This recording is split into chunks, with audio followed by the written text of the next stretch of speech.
Hello అండి, welcome to my channel. ఎలా ఉన్నారండి? అందరూ బాగున్నారని అనుకుంటున్నాను. బాగుండాలని కూడా కోరుకుంటున్నానండి. ఎలా చదువుతున్నారండి? ప్రిపరేషన్ ఎక్కడి దాకా వచ్చింది? ఎలా ప్రిపేర్ అవుతున్నారు? అందరూ బాగానే ప్రిపేర్ అవుతున్నారని అనుకుంటున్నాను. బాగా ప్రిపేర్ అవ్వాలని కూడా కోరుకుంటున్నానండి. ఈరోజు వచ్చేసి ఈ వీడియో ఏంటంటే, నేను పాలిటీ స్టార్ట్ చేశానని చెప్పాను కదండి. పాలిటీ ఎలా చదవాలి అండ్ ఆల్సో ఎక్కడి నుంచి స్టార్ట్ చేయాలి, మనకి ఎక్కడి నుంచి స్టార్ట్ చేస్తే అసలు మనకు అర్థమవుతుంది అనే విషయాన్ని మీతో షేర్ చేస్తానండి. అండ్ ఆల్సో నేను పాలిటీ స్టార్ట్ చేసి ఆల్మోస్ట్ ఒక 5-6 డేస్ అవుతుందండి. నేను ఇంతకుముందు 2 రివిజన్స్ అనేవి కంప్లీట్ చేశానని చెప్పాను కదండి. మళ్ళీ రివిజన్ అనేది మళ్ళీ స్టార్ట్ చేశాను. నా ప్రిపరేషన్ అనేది పాలిటీతో స్టార్ట్ చేశానని చెప్పేసి మీకు చెప్పాను కదండి. నేనైతే పాలిటీ చదువుతున్నాను. పాలిటీ వచ్చేసి మనకి ఫ్రీగా మనకి యూట్యూబ్లో కూడా రిసోర్సెస్ అనేవి ఉన్నాయండి.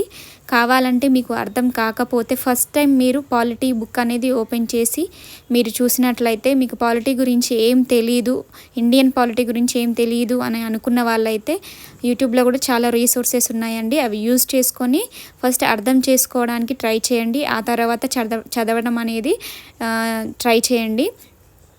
ఆ తర్వాత స్టార్ట్ చేస్తేనే మనకి అర్థమవుతుందండి. ఫస్ట్ బుక్ పట్టుకొని చూస్తే మనకి ఏం అర్థం కాదు. నేను తీసుకున్నది అయితే లక్ష్మీకాంత్ బుక్ అండి. మీకు అందరికీ తెలిసిన విషయమే. ఎందుకంటే నేను ఒక వీడియో అయితే చేశాను దానిపైన. నేను ఏమేం బుక్స్ అనేది ప్రిపేర్ అవుతున్నాను, ఎకానమీకి సంబంధించి, పాలిటీకి సంబంధించి అండ్ ఆల్సో హిస్టరీకి సంబంధించి చాలా వరకు సొసైటీ బుక్స్ అన్నీ కూడా నేను మీతో అయితే షేర్ చేసుకున్నాను. ఎవరైతే ఆ వీడియో చూడలేదో కంపల్సరీ వీడియో అయితే చూడండి. నేను వీడియో లింక్ అనేది డిస్క్రిప్షన్లో ఇస్తాను. ఖచ్చితంగా నేను ఏమేమి బుక్స్ ఫాలో అవుతున్నాను ఏంటి అని చెప్పేసి మీరు చూడాలనుకుంటే మీరు చూడవచ్చు. ఓకే అండి, ఇండియన్ పాలిటీ గురించి మీతో చెప్తానండి. ఫస్ట్ వచ్చేసి మనకి ఇండియన్ పాలిటీ లక్ష్మీకాంత్ బుక్లో 13 పార్ట్స్గా ఇచ్చారండి. మొత్తం 13 పార్ట్స్గా మనకి ఇది ఇండియన్ పాలిటీ అయితే డివైడ్ చేసి ఇచ్చారు. మనకి 13 పార్ట్స్లో మనకి ఫస్ట్ వచ్చేసి మనకి కాన్స్టిట్యూషనల్ ఫ్రేమ్వర్క్ ఉంటుందండి. ఇది మాత్రం అస్సలు చదవకండి, ఎందుకంటే చాలా కన్ఫ్యూజన్గా ఉంటుంది, మనకి ఏం అర్థం కాదు. ఫస్ట్ ఇది స్టార్ట్ చేసే వాళ్ళకైతే, బిగినర్స్కి అయితే అసలు అర్థం అవ్వదండి. అందుకని చెప్పేసి దాన్ని అయితే అసలు టచ్ చేయకండి. అండ్ ఆల్సో పార్ట్ 2 వచ్చేసి మనకి సిస్టమ్స్ ఆఫ్ గవర్నమెంట్ అండి. సిస్టమ్స్ ఆఫ్ గవర్నమెంట్ కూడా మనం స్కిప్ చేస్తే మంచిది, అది తర్వాత చదవచ్చు.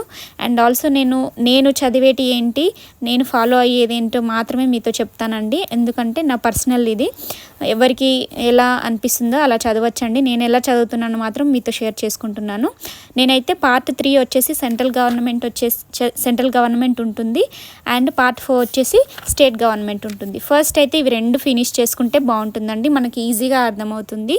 పార్ట్ 3లో మనకి సెంట్రల్ గవర్నమెంట్లో president, vice president, prime minister, central council of ministers and also cabinet committee, parliament committees, Indian parliament group, supreme court, judicial activism and public interest litigations ఇవైతే ఉంటాయి దీంట్లో. పార్ట్ 4 వచ్చేసి governor, chief minister, state council of minister, state legislative, high court, subordinate courts and tribunals, ఇంకా మనకి వచ్చేసి consumer commissions and వచ్చేసి Lok Adalat and other courts అండి. ఇవైతే ఉంటాయి. దీన్ని ఏం చేయాలంటే మనకి పార్ట్ 3, పార్ట్ 4 మనకి కంపారిజన్గా చదువుకుంటే, ప్యారలర్గా చదివితే మనకి చాలా ఈజీగా అర్థమవుతుంది. ప్రెసిడెంట్ చదివినప్పుడు మనము గవర్నర్ చదవాలండి. ఇలా మనకి ప్రెసిడెంట్ చదివినప్పుడు గవర్నర్ చదవాలి, వైస్ ప్రెసిడెంట్ చదివినప్పుడు చీఫ్ మినిస్టర్ చదవాలి. ఇలా మనము దీన్ని కంపేర్ చేసుకుంటూ చదివితే మనకి ఈజీగా అర్థమవుతుంది. ఆల్మోస్ట్ మనకి ఈ ప్రెసిడెంట్లో ఉన్నది చీఫ్ మినిస్టర్కి కొంచెం, ప్రెసిడెంట్ అండ్ గవర్నర్కి ఉన్నది కొంచెం ఈజీగా ఉంటుంది. ఇద్దరికి కొన్ని సేమ్ అనేవి ఉంటాయండి. వాటిని మనము ఈజీగా గ్రాస్ప్ చేసుకోవచ్చు. అంత మర్చిపోకుండా ఉండాలి అంటే ఇట్లా ప్యారలర్గా చదివితే మనకు చాలా ఈజీగా ఉంటుంది. లైక్ ఎలా అంటే సుప్రీంకోర్టు చదివినప్పుడు హైకోర్టు, ఇలా చదువుకుంటూ వెళ్తే మనకి ఈజీగా ఉంటుంది. మనకి అర్థం అవ్వడానికి కూడా చాలా స్కోప్ అనేది ఎక్కువగా ఉంటుందండి. నేనైతే ఇలానే చేస్తాను. నేను ఎప్పుడు ఎన్ని రివిజన్స్ పెట్టినా, ఇంకా ముందు చదివినా, ఎలా చదివినా ఇలానే ఎక్కువ శాతం అయితే ఇలానే చదువుతారండి. నేను కూడా అదే ప్యాటర్న్ ఫాలో అవుతున్నాను. నేను ఫాలో అయిన ప్యాటర్న్ మాత్రమే మీతో చెప్తున్నానండి. ఇంకా పార్ట్ 3, పార్ట్ 4 కాకుండా ఇంకా చాలా ఉన్నాయి కదా అని చెప్పి మీరు అనొచ్చు.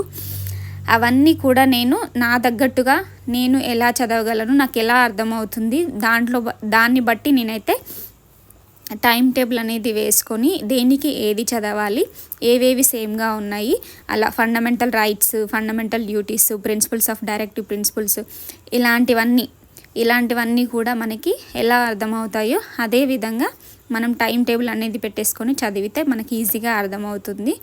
ఒకే రోజు ఇవి కంప్లీట్ చేస్తే, నేనైతే ఒకే రోజు కంప్లీట్ చేయడానికి పార్ట్ 3 అండ్ పార్ట్ 4, ఒకే రోజు అంటే కుదరకపోతే ఒక్కొక్కసారి నాకు 2 days అనేది పడుతుంది.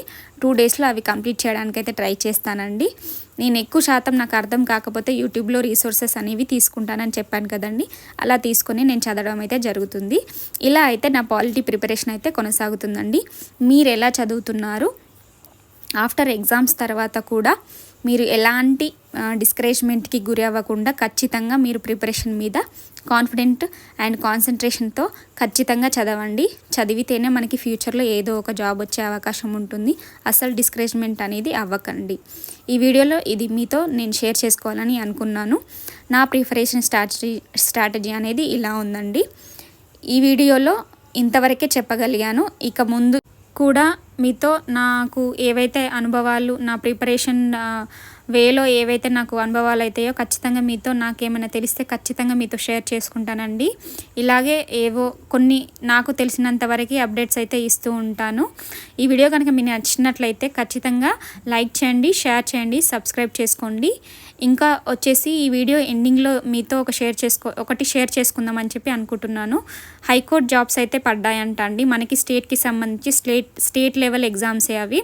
ఖచ్చితంగా ఎవరెవరైతే ఎలిజిబుల్గా ఉంటారో ఖచ్చితంగా అప్లై చేసుకోండి. చిన్న ఎగ్జామ్సే కదా మాకెందుకు అని చెప్పేసి మీరైతే అనుకోకండి. చిన్న పోస్టులు అయినా చాలా కాంపిటేటివ్నెస్ అనేది ఎక్కువగా ఉంది. అస్సలు నెగ్లెక్ట్ చేయకుండా అప్లై చేసుకోండి. ఎలా ఉంటుందో ట్రై చేయండి. ఉంటానండి, బాయ్.